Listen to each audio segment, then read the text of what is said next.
In this video, we're going to begin to cover inspecting a surface plate. Now that involves resting our gauges and our part on a granite surface plate and using that as a reference surface for taking our measurements. This can be very useful, having a flat reference to work with, and it'll give you more options than the standard hand tools will give you. It's a great skill to have, not only for its accuracy, but also for the wide variety of inspections that you can do. I'm going to be splitting up this topic into multiple videos because it's going to take a while. But let's take a look at what we're going to cover in this video. So we're going to start off covering the basic gauges. So we'll talk about the plate itself, the height gauge, the drop gauge, and a drop indicator and a test indicator. So these are the basic tools you're going to be using in any surface plate inspection. And we're going to work in the accessories in another video, but you'll see here we're going to work in 1, 2, 3 blocks and V blocks, Joe blocks, sine bar, gauge pins, angle blocks, jacks and clamps, and in fact, we're gonna have a separate video just for these working in these accessories, and then I'm going to do another video where I talk about measuring angles, and I'll work in the sine bar and the angle blocks. So, like I said, this will be split up into a few videos, but there's a lot to cover. So let's get started. I like to start off by telling people when you're using surface plate inspections and you're going to be integrating all these different accessories that imagination and creativity are going to be your allies, because you're going to be challenged to do some inspections where it may not be straightforward. You may have to set up an interesting fixture or use multiple reference surfaces to get to your final value. Do a little shop math. Shop math will be radiuses of holes and angles and triangles, additions and subtractions. So you'll be using a lot of shop math when you're working these tools, and I'll show you that when it happens. But there are really infinite combinations of the gauges and the accessories you can work in. I'm really going to try to cover the most basic ones and get you ready to come up with your own when you need to set up for something specific for what you're doing. But I won't be able to cover everything. So I've got the most common equipment that we'll go over. And then for every setup, what you really need to consider is how accurate is it? Is it repeatable? How simple and secure can you make it? How many steps are involved? Can you shorten the number of steps? So there will often be zeroing and moving and zeroing again, and maybe more movements and shop math involved. So how can you simplify that process? So you want to find the right balance of creativity, complexity, effort, and what you're trying to get to in the ultimate output. And when you consider all that, sometimes other gauges might make more sense. If you need a really complicated surface plate setup, maybe it's time to go to a CMM, optical comparator, or maybe it's time to use a hand tool. And it may be that doing a hand tool is maybe doesn't have the accuracy you're looking for, but you can't set it up on the surface plate in a repeatable way. So it works out that the hand tool's better. So let's keep that in mind as we go through some of these topics. But we're going to start off talking about the plate itself. So let me clear off these gauges out of the way. So the surface plate itself, it's the most important piece of any inspection, and we need this to be very flat. If it's not flat, then anytime we're resting a gauge on it or a part on it, it really affects our results as we move our gauges and parts around and we get different flatness on the plate. Well, the parts can be sitting at different heights when that happens, and you can't trust those measurements when you have a plate that's not flat. So it also needs to be reasonably level. Now, it's not super important to get it down to like micron accuracy of level. A bubble level, any decent bubble level or electronic level will help you get it a relatively level enough for you to work with. Many of these larger plates, larger than this one, will come with some jacks, some feet that you can change the leveling of the surface plate using the jacks. And usually it's 3 jacks relatively evenly spaced so that it makes it easier to work with. Keep in mind that a lot of surface plates will be on rolling carts to roll around the shop to different levels, and then your flatness is really going to be dependent on how flat your floor is and how rigid that cart is. So sometimes carts will have leveling capabilities as well. So you roll it to a new area and you level it. You should try to do that as much as you can.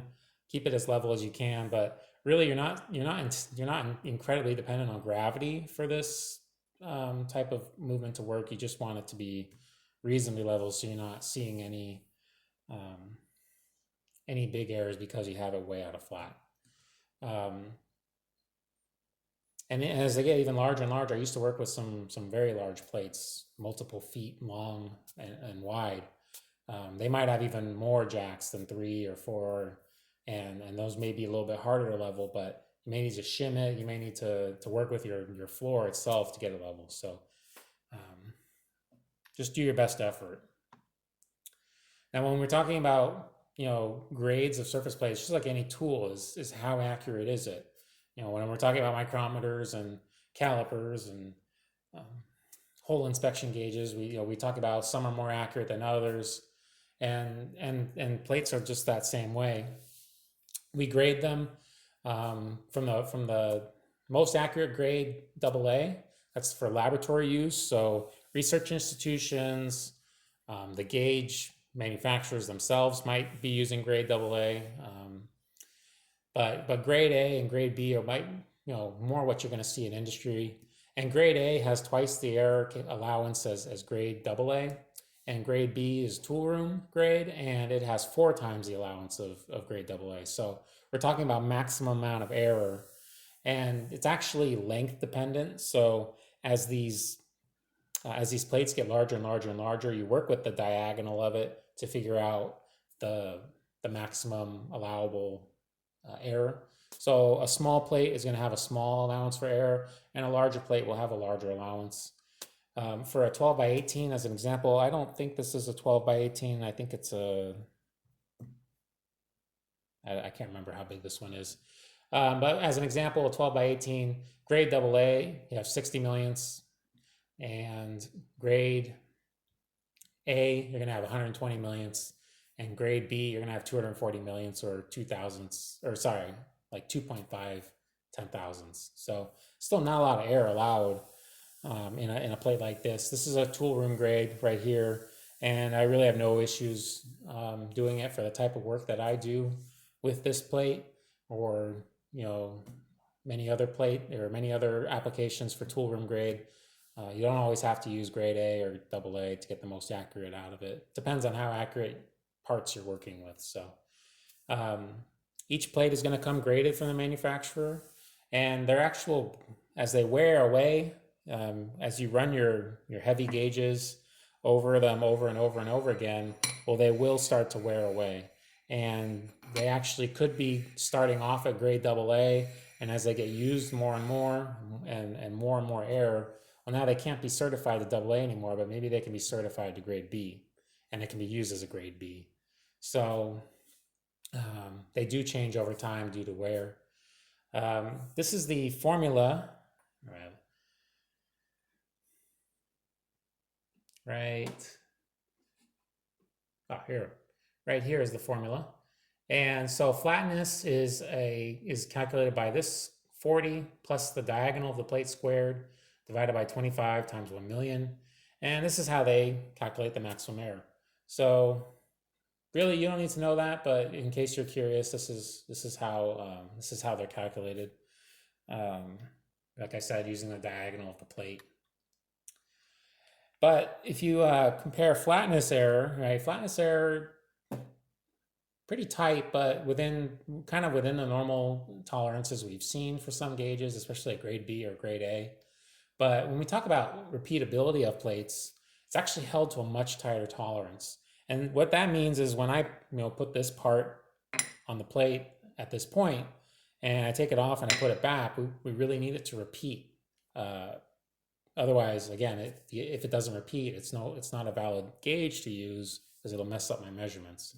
Same thing when I'm sliding around my height gauge, And if I move it here and then I move it over here, I need it to repeat when I come back.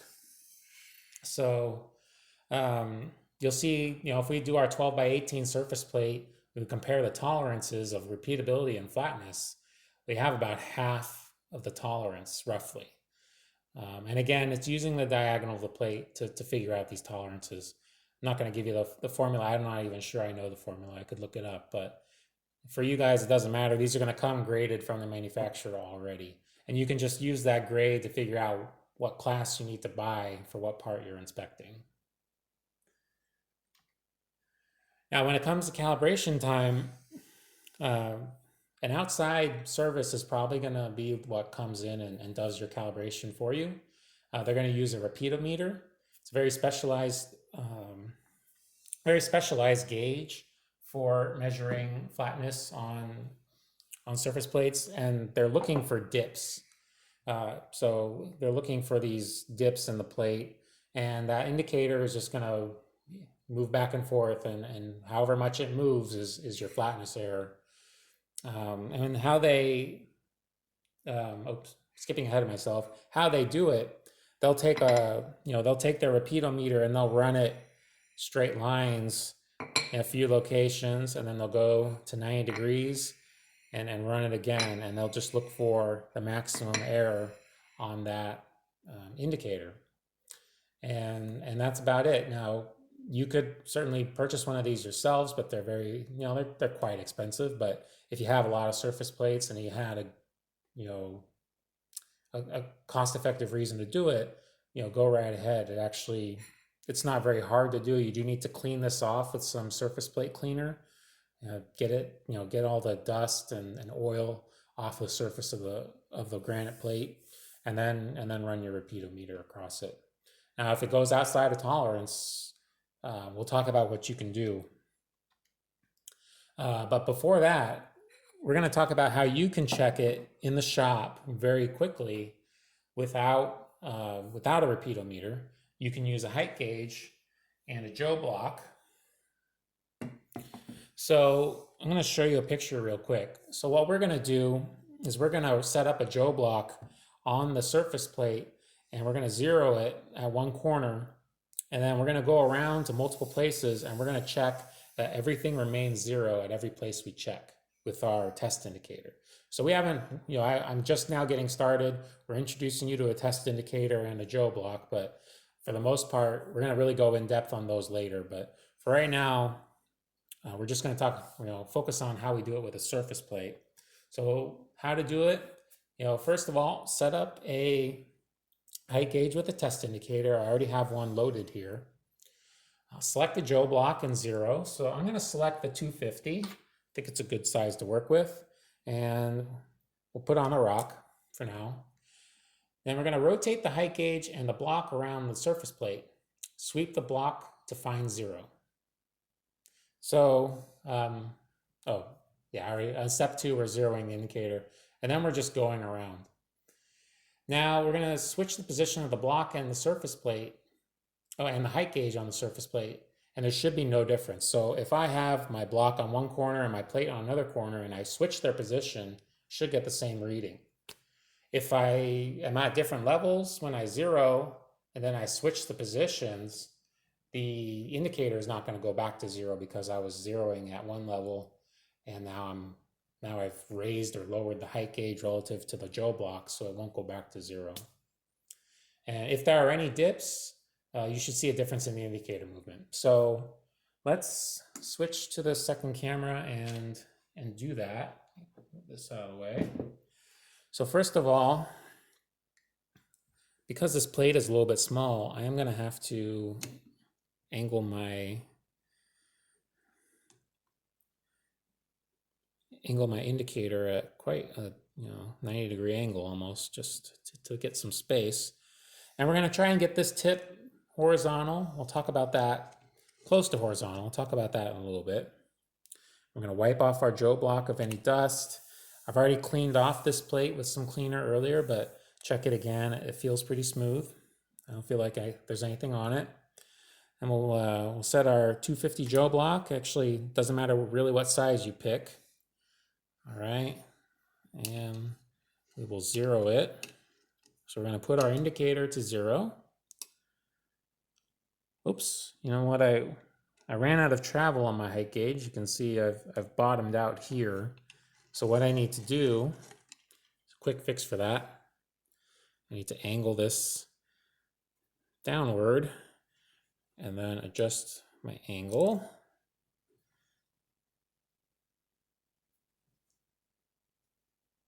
All right, let's try this again.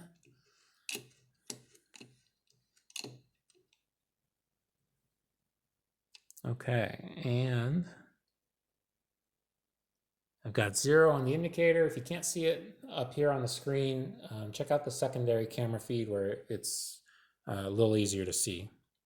So I have 0, and I'm gonna slide my block out, slide it back. I still have 0. Now let's go to some other places on the rock.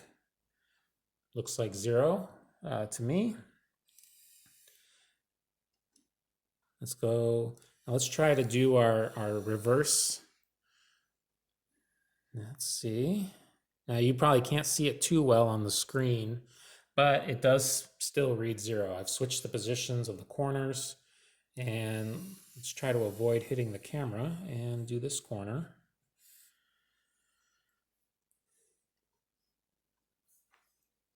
And I've still got 0. So overall, if you just go all around the corners and the middle, and just keep repeating this method, you should see 0 no matter where you go. And that'll be a quick way to check your plate. Now, this is only involving tools you should already have in the shop. You'll need a calibrated indicator and a calibrated Joe block to really trust the values, but you should have those in your shop already. All right. Now, if you fail calibration, whether it's your in-house check or from the calibration company, what they'll offer you is a chance to resurface it, and they'll do it with a dry lapping process. So they'll basically dry lap the top of the surface with a steel plate with some grooves on it, and as they drag it across, it'll remove some material. And it's a skill that I don't have, but it's pretty impressive to see when they the guys come in and they can just feel the flatness and double check it with their indicators.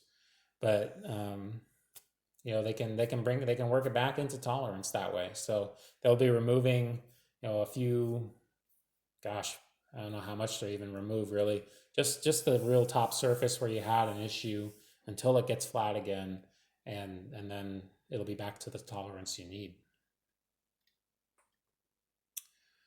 Now you have the other option I mentioned before. You can regrade it. If you started out at grade AA and now it's grade B, well, maybe you can no longer use that plate for the application you were using it for, but maybe you have another application where it can be used. Yeah, maybe it can't be used in the research lab anymore, but your tool room might be able to use it. So you could recertify it that way. Talk to your calibration company about that option if you don't have the money at the moment to resurface it, or even maybe you just don't need the grade AA anymore. Maybe you got it for one purpose and now you don't need it for that purpose anymore. It just comes down to whether grade A, grade B is good enough for what you're doing. And for most applications, I would say that's an option.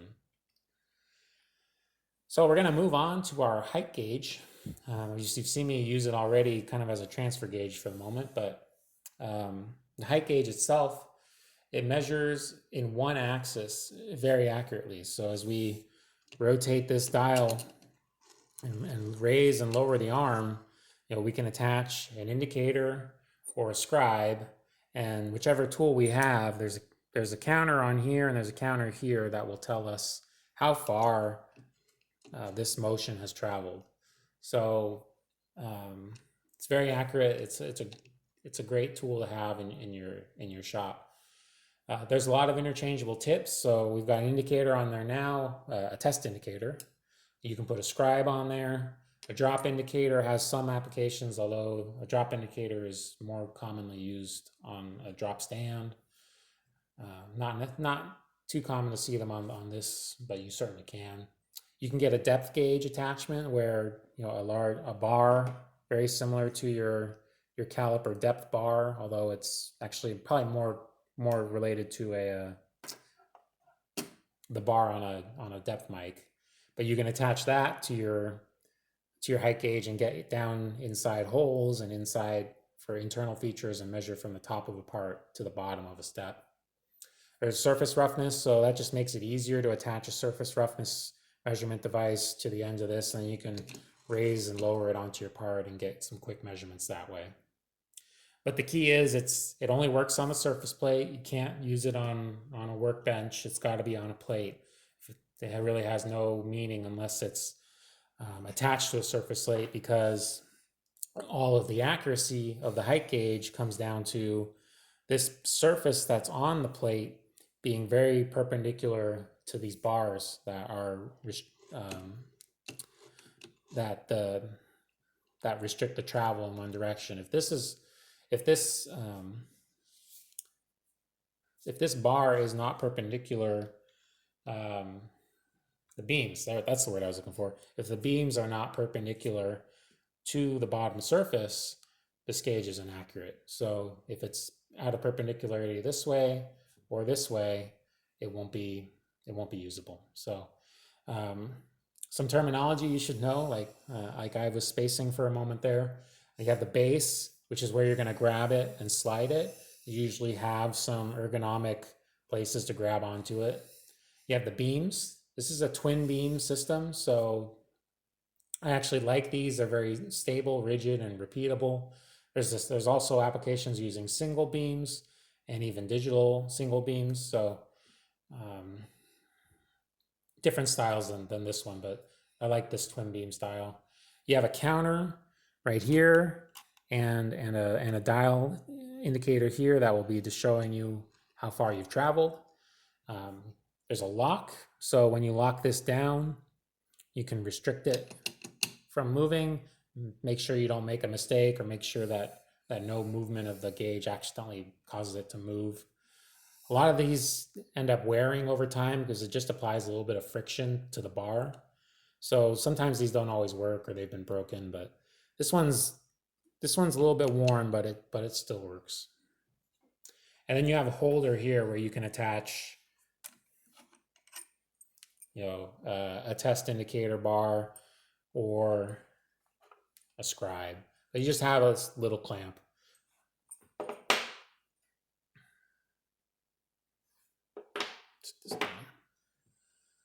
All right.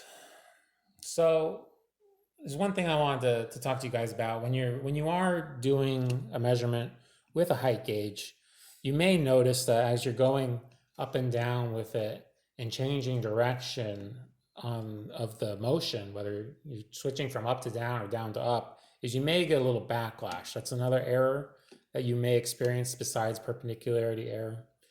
And that just comes down to wear and some looseness that might develop, especially in the handle here. Like I can definitely make this handle move a little bit before the dials even move. That's not what I'm talking about. I'm more talking about when you're not repeatable, going back and forth, that would be a backlash error. So there's a quick way to check that. And we're going to use a scribe. So what we're going to do is we're going to grab our scribe and let's do a 3-inch block. I don't think a 4-inch block is going to look too good on the camera. And we're going to do a few checks. First check is we're going to use our block on the surface plate. We're going to zero out the gauge on the bottom here on the surface plate. And then we're going to move up above the block, come down and take a reading. And then we'll do the next check where we zero at the top, we wiggle the bar out, we wiggle the block out, and we just go straight down, and we check our reading again. So the first check, we're going to go up above, change directions, and go back down. And then the second motion, we're only going to go down. And we should get the same reading if the height gauge is in good condition. So let's demonstrate that. All right. Got our height gauge, our 3-inch block. Now, hopefully you guys can see. So I've got 0 here. And remember to zero your counter on both levels, the inch and the metric, just so you don't end up confusing yourself. So I got 0 there. You can't really see it on the camera. And we're going to go up above the block and then lower back down onto it. Should be reading 3 inches exactly. And I've got a little bit of resistance, and it looks like 3 inches to me. So I went up and down, I went up above it and back down, so I did do the change direction. Let me wiggle this out. All right. And let me just very gently show the camera that it is reading 0. There's a little bit of parallax there, which we're going to talk about. Basically, that means since you're not looking directly straight on, it may look different, but when I look directly straight on, it's reading 0. So I've zeroed my counter again, and now we're just going to go straight down.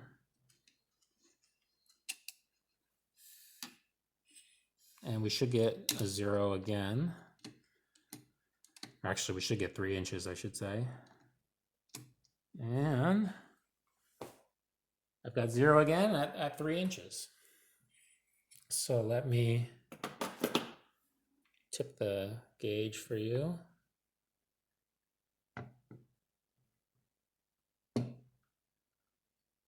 Zero. So it's traveled exactly 3 inches. Now, if you had backlash error, you might have seen something off 0 at one of those points. But this height gauge is not having an issue. Okay. Now for calibration, it's going to be a very similar procedure, but you're going to use multiple Joe blocks. So what it's saying is, with a lot of gauges, we zero it at one extreme when they're closed, when they're zeroed, and then maybe we check it at the other extreme, like a micrometer, we'll check it at its full stroke. With a height gauge, this has got 12 inches of stroke, so there's a lot of potential error where it might be more accurate down at the bottom, but in the middle where it gets used a lot, maybe it's wears and it's no longer accurate, and at the top it's back to being accurate again. That's something you need to look for. It doesn't really do you any good if the gauge fails in a certain position and you don't know about it, which is common for height gauges. So what we're going to do, ideally you would do the entire stroke with maybe with a specialized gauge. I'm going to check, let's check 4 inches. So we'll check at 1 inch, 2 inch, 3 inch, and 4 inch, and we'll just check there.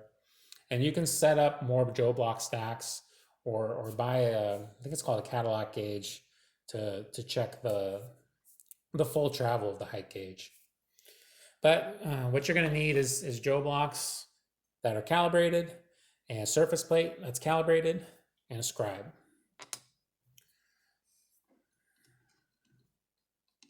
And we're just going to check each one. And the key to this, as I mentioned, a calibrated surface plate, a calibrated Joe block. The only thing that we're checking now is the height gauge. We're assuming that because the surface plate is calibrated and the Joe block is calibrated, this is the only thing we're isolating this one from the equation, and then checking that to make sure that it's correct. So I'll get my gauges, my 1 inch, my 2 inch, my 3 inch, and 4 inch. And just set those aside. We'll start off with the 1, and first thing I'll do is zero it. All right, the dial indicator here is reading 0. And I hit my 2 counters already. I will go to 1 inch and pretty much hit 0 again, so it's exactly 1 inch. I'm not going to keep tipping the height gauge, so I'll just keep telling you. Now we're going to go up to 2 inches. And once again, we're back at 0, meaning we've traveled exactly 2 inches. We're going to go up to 3 inches.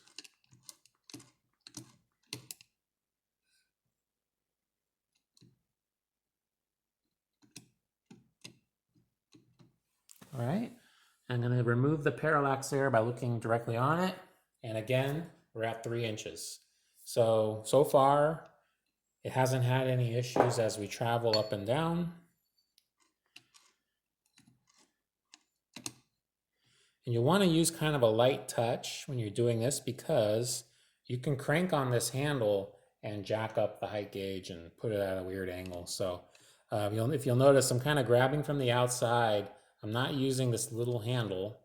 It's fine to use this when you need to travel a big distance, but as you get closer to the part, use the outer handle and just let it kind of slip, let your fingers kind of slip off it when it meets resistance. And let's take a look. At about 4 inches, I've got a little bit of air. I've got maybe about a 0.5 thousandths air. So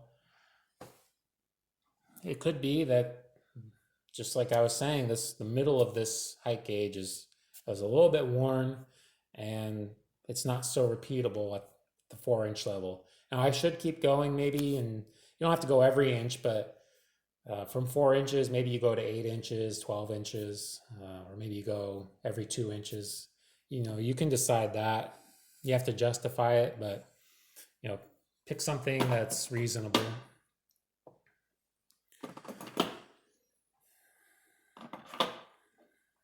Okay, but otherwise, I've got a little bit of error. We're not going to be measuring anything larger than 4 inches with this part, so we're going to keep going for this video. But really, at this point, I might service this a little bit, clean it, tighten some things down, and that should be all it really needs. Clean it and double check that it's tight. If there are some pieces that have worn, you may need to replace those through the manufacturer, but for this, we're not too concerned for the training video. All right. Now, well, here we go. Here's a picture of the calibration. So you couldn't see the indicator, but I took some pictures of at 0, at 1 inch, and at 4 inches. So that's pretty much the procedure for every height. Now, before we move on to the test indicator, I want to spend a little bit more time looking at this height gauge by itself. So we're about 30 minutes into our video, and so we have a little bit of time. Oh, yeah. So I'm gonna measure a 3-inch block again. And 0.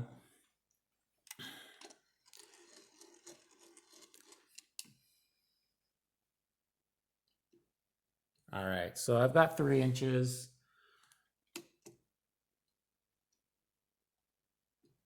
Yeah, pretty much exactly. We'll wheel this out. Now I want to spend a little time to look at the counter. And remember, I've put it at 3 inches. So when you're looking at a height gauge, you're going to be looking at the counter and the dial. So right now I've got it on 3 inches exactly. So it says 3.0 on the counter, and over here the dial says 0. Now I'm going to very carefully raise the height gauge. Let's say 30 thousandths. So how do you read this? So you take a look at 3 inches, right, and 30 thousandths. And as we keep going up, you'll see the counter has moved. Now I'm between 0 and 1, so I'm somewhere in between 3.0 and 3.1. And that's how you read these. It's kind of like the vernier scale.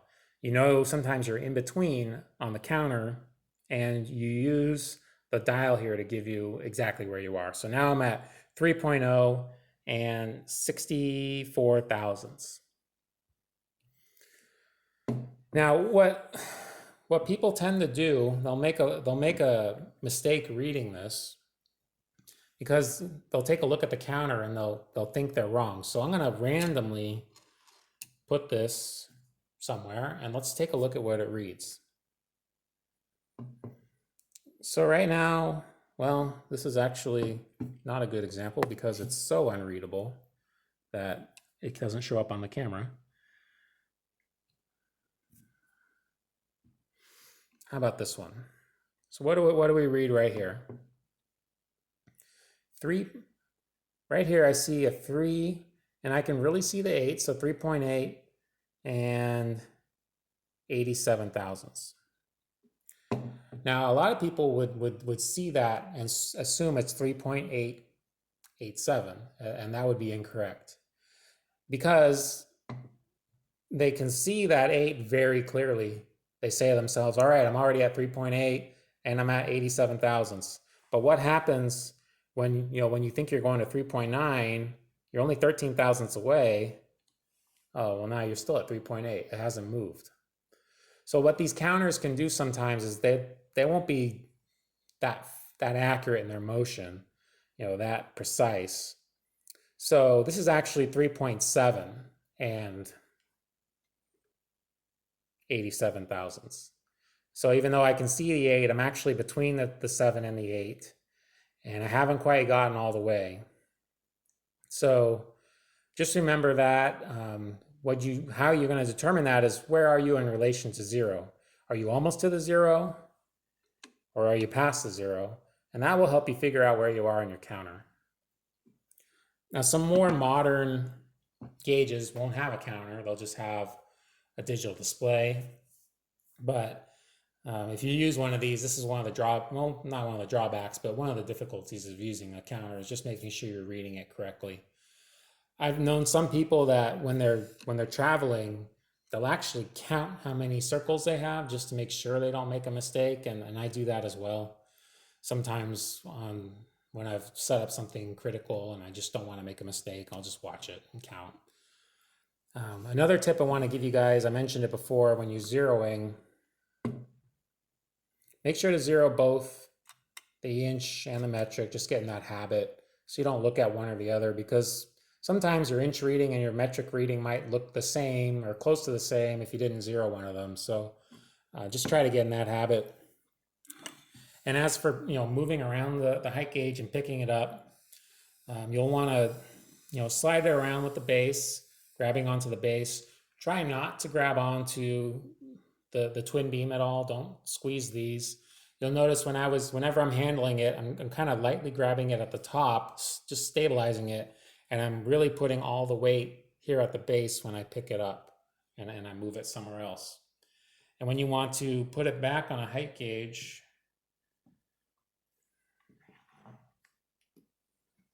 what you can do is you can kind of tip it on a back surface and slide it on this way. So again, don't grab here. Be very careful. Even when I was kind of tipping it and showing you on the camera, I really don't recommend putting that kind of pressure on the system. I was trying to be as careful as I could about it, but you could very easily make a mistake. So just keep them vertical and slide them around by holding onto the base. All right. So that's pretty much all I have to say about the height gauge itself. But I use the scribe attachment. We're going to switch over to using the test indicator attachment. So we can slide that off and put our test indicator on and talk about how we use the test indicator. And in fact, completely wrong move. The test indicator is one of the great features of using a height gauge is to get this test indicator, because it can give you some very discrete readings of what's going on. You can buy these with resolution at 1/2 thousandth or 1/10. So and actually even finer than that. There's digitals, there's all kinds of styles. So you can really get some good resolution out of these gauges that you don't get with a height with a scribe. With a scribe, all of your resolution comes from the dial here, but with an indicator, you can get much finer resolution. And what it'll do is it'll take this tip and just measure how far it moves up and down. So it's not moving it, measuring any side-to-side motion or anything or like that. It's only measuring how far this deflects up and down. Now your typical stroke is going to be 30 thousandths on a good indicator. That'll be like your everyday common use indicator.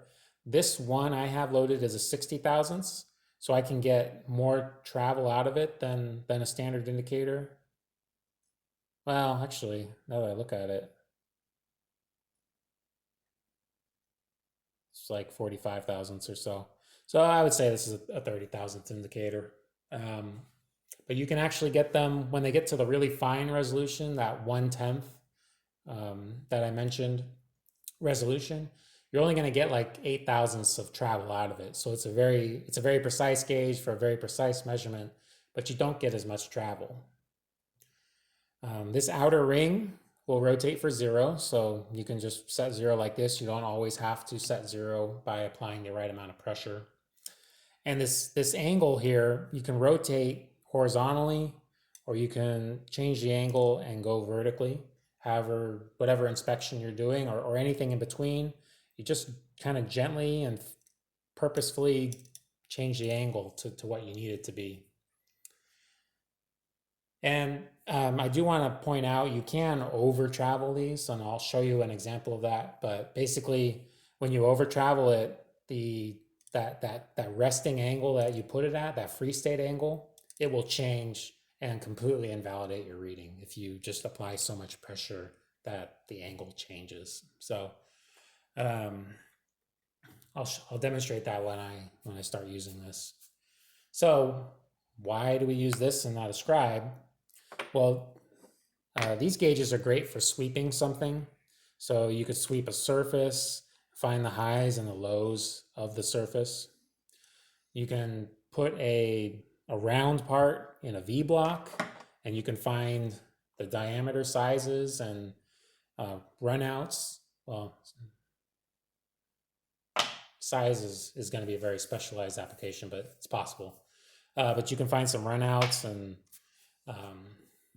parallelisms, flatness, perpendicularities. So all that's possible when you attach it to a height gauge. Now, you don't always have to attach it to a height gauge. You can get it on a more stationary gauge, but it limits the use because you generally like to be able to make this travel a large distance and take your measurements.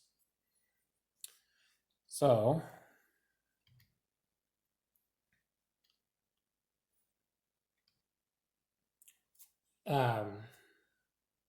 again, when it's attached to the height gauge, you can adjust the angle of the indicator. You can adjust the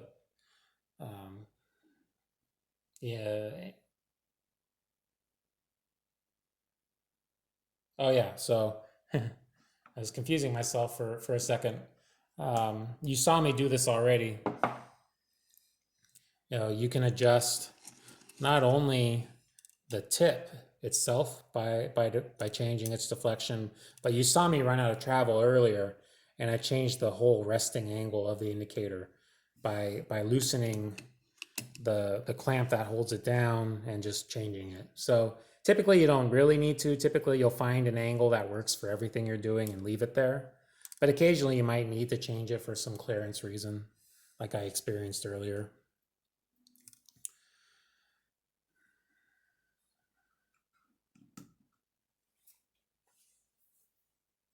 So how do we use it? It's just kind of like the scribe when we take it down and we zero on the surface, and then we can raise and lower our height gauge to find some distances. And we'll read the distance traveled will be read off of the height gauge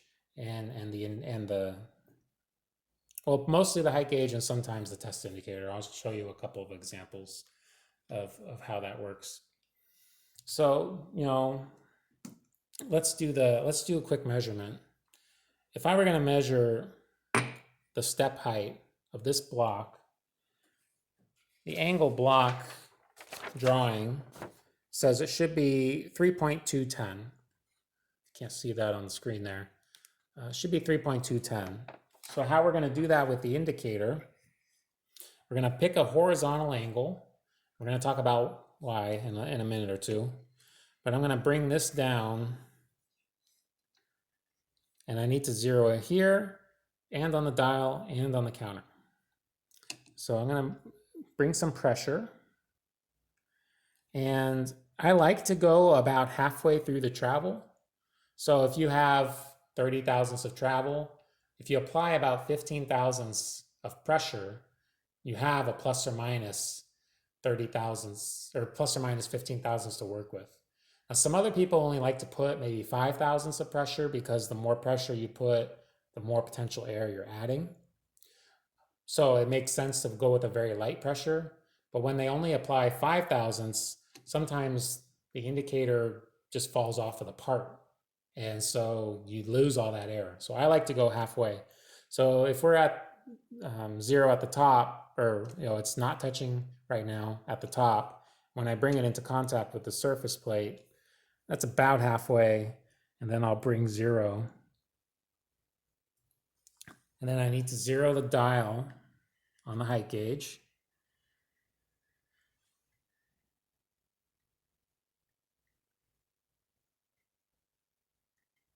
Again, I'm trying to avoid parallax there by looking right at it. And then I need to zero the counter. So now all 3 places were 0. And now we can start to raise our indicator. And we're going to bring it into contact with that step surface. And we have to bring this to 0. And we cannot touch the dial to re-zero it, or else our measurement is invalid. So we have to use a light touch.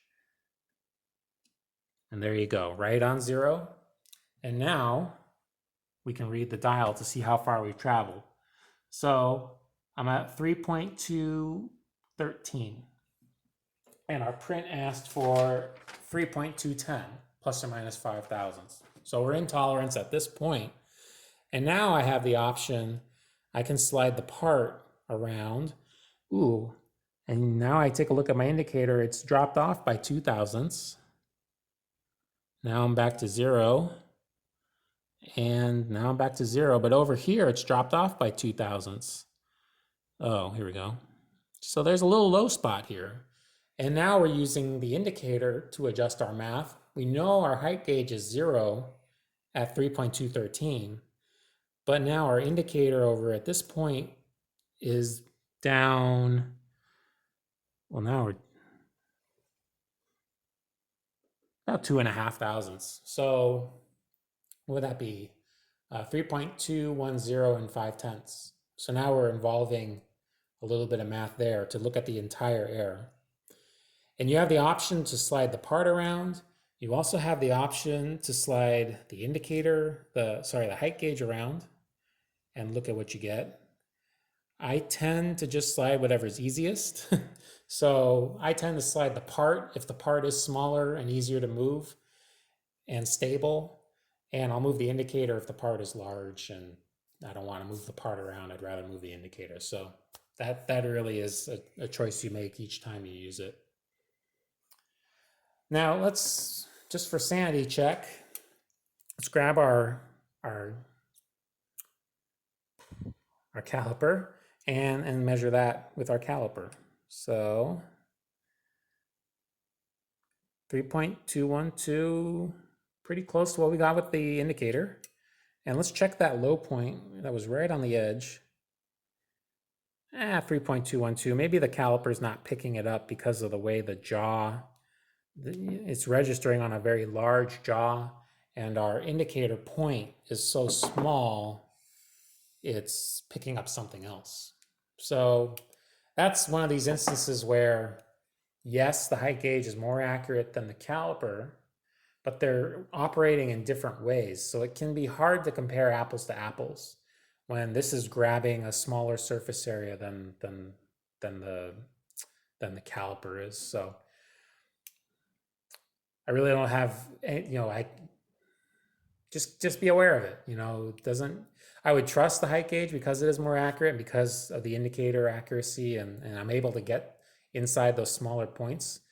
But you could have a perfectly good part and get different readings as well, because they just operate in with different methods. So just keep that in mind. Now, for the next thing I'm going to show you is how to calibrate. And we showed you how to calibrate the height gauge earlier. And we were using a calibrated surface plate in the Joe box. And we're going to do that again with the indicator. Oops. We're going to do that again with the indicator, but we're not going to involve the movement of the height gauge, because that would introduce a level of error that we don't want to introduce.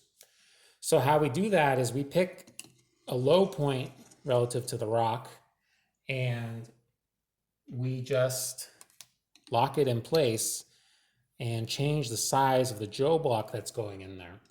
And we slide different Joe blocks in there. If we slide a plus 5,000ths Joe block, we should receive +5 on our indicator. If we see a -5 on the Joe block, a -5 on the indicator. And it's pretty much just that simple.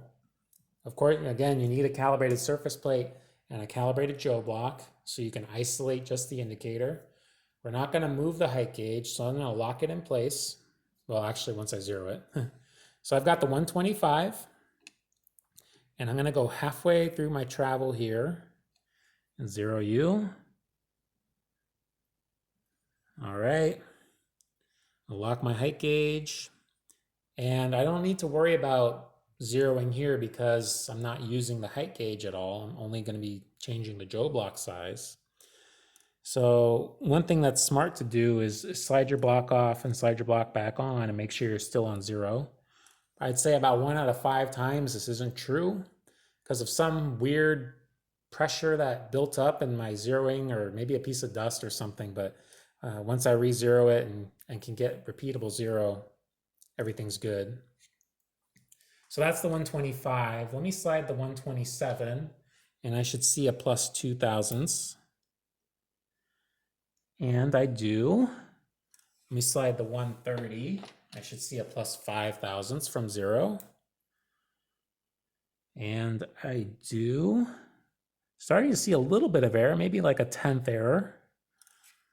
Let's try the -5. So we're going to grab the 120. Again, I zeroed on a 125. So when I slide a 120, I see a -5. And I see pretty good. Let's try even smaller. Let's try a 115. 10,000ths different. And see, pretty good. And let's do one last one. We'll do a 135. That'll be a +10. And that should give me a pretty good stroke check. And I see a little bit of error, 1 or 2 tenths. So it could be that as more pressure is being applied, there's more error. I'm not too concerned about it for this training video. For a real life situation, you'd have to compare how much error is allowable. And in fact, a 1/10 of error is usually acceptable. There has to be some allowable error in a calibration. So I wouldn't worry about it too much. I might try to tighten the needle again, maybe clean it. There may have been a chip or some coolant that got in there. But otherwise, this is looking pretty good and usable for our training purpose. All right. Now, we got to talk about cosine error for a minute here. Cosine error is involved in every measurement, and it has to do with the angle that you make with your tip. And, the rule of thumb is basically keep your tip horizontal or within 15 degrees at most, because as you change error, you're going to get more and more error. Or change angle, you're going to get more and more error. So, how do I say this? I have a function here of how you can sort of but explain it. So if your cosine at an angle is multiplied by the true displacement, you'll get a little bit of error versus at different angles. So if you're, how do I explain this? If your true displacement if we do that same Joe block test and we change how thick the Joe blocks are, if your true displacement change was 20 thousandths and your TIR shows 0.0197, well, your cosine error is 3/10. And that can just be due to how much angle you had on your tip. And that would be a 10-degree error, or a 10-degree resting angle relative to the surface plate, could lead to 3/10 of error. You don't know, it's not a true prediction. It's just the way the physics works, the way the triangle works, but it is representative of what happens. And I don't always see it. You don't always see it because you leave your angle at the same place every time, and you don't do it with this. You don't check with your Joe blocks all the time. But the way it works is essentially, when you're measuring a surface with a Joe block, or with a surface plate and an indicator, as it goes into the dips and the valleys, the indicator is bouncing up and down, up and down, up and down. So when the indicator is at a very extreme angle, well, some of that motion has to go left and right in order for this to move up and down at just a little bit of an angle. If it's entirely horizontal, then there's no side-to-side motion and all of the movement is up and down. But as the angle gets more extreme, there's more motion side to side, which gets lost. It doesn't get picked up by the indicator. You're only picking up the vertical motion that gets translated out here. So this is how it works. And as an extreme example, if you looked at some different angles, if you had 0 degrees on a 20 thousandths displacement, you should see 0 error. 5 degrees, you would see 1/10 of error. 15, you're going to see 7/10 of error. As I said, that's getting kind of big, and that's, we're still saying 10 to 15 degrees is acceptable. 45 degrees, man, you're seeing 5 thousandths, almost 6 thousandths of error. And at 60 degrees, 10 thousandths of error. So I'll demonstrate that really quickly, just for a couple of angles. So let's grab our 125. When you just saw me go through this with about a 10-degree angle. Here's my 125. So I'm gonna extremely change this angle. Now I'm probably close to 45 degrees. And here's the 125. I'm going to zero on the 125. Okay. And let's grab the 130. So I should see a +5. And I can barely even get the thing on there. And I see a plus 2 thousandths almost. So 2 thousandths of error. Let's try the minus. So I'm 0 at 125, and let's try the 120. And again, I'm not at -5, I'm at about -4. So it's not even consistent, right? Should have been probably symmetric if it were a true actual equation that you could follow. So yeah, maybe I'm closer to 30 thousandths, but it doesn't really matter. The point is, keep it horizontal. You need a little bit of angle sometimes to just be able to use the part.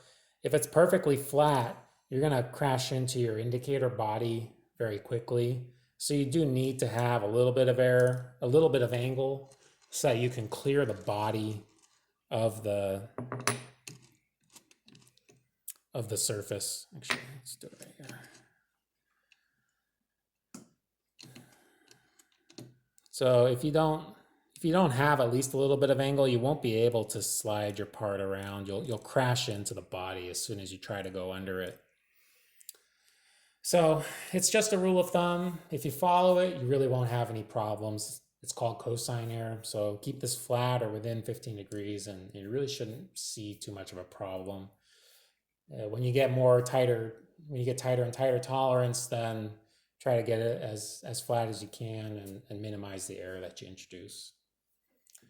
So we're gonna pause right here, and next up, we're gonna talk about the drop indicator in the next video. So I do want to thank you guys for watching, and I want to thank Laney College for providing this part real quick for me to demo, and we're gonna keep using it. But that's Laney College in Oakland, California, the machine technology program.